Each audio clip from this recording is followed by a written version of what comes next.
Hello, aspiring investors. Welcome back to our channel. Are you someone who's always been curious about the stock market but never quite understood how it works? Well, you're not alone. Many people find the stock market intimidating and confusing, but fear not, because today we're going to demystify the stock market and take you on a beginner's journey. So, what exactly is the stock market? Think of it as a giant marketplace where people buy and sell shares of publicly traded companies. These shares represent ownership in the company and can be bought or sold on the stock exchange. Now, you might be wondering why people invest in the stock market. Well, there are several reasons. For some, it's a way to grow their wealth and achieve financial goals. For others, it's simply a way to participate in the success of companies they believe in. But before you dive in, it's important to understand that investing in the stock market comes with risks. Prices can fluctuate, and there's always a chance you could lose money. That's why it's essential to do your research and make informed decisions. So where do you start? Well, the first step is to educate yourself.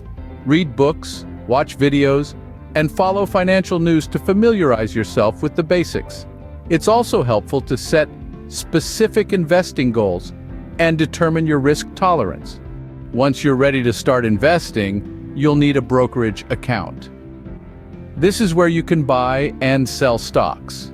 There are many online platforms that make it easy to get started, so do some research and choose one that suits your needs. Now, investing in individual stocks can be risky, especially for beginners. That's why it's often recommended to start with exchange-traded funds or mutual funds. These allow you to invest in a diversified portfolio of stocks, reducing the risk. Remember, investing in the stock market is a long-term game. It's important to stay patient and avoid making impulsive decisions based on short-term market fluctuations. Stick to your investing plan and stay focused on your goals. And there you have it, a brief introduction to demystifying the stock market. We hope this beginner's journey has helped clear up some of the confusion and sparked your interest in learning more. Thanks for watching, and don't forget to subscribe to our channel for more informative content.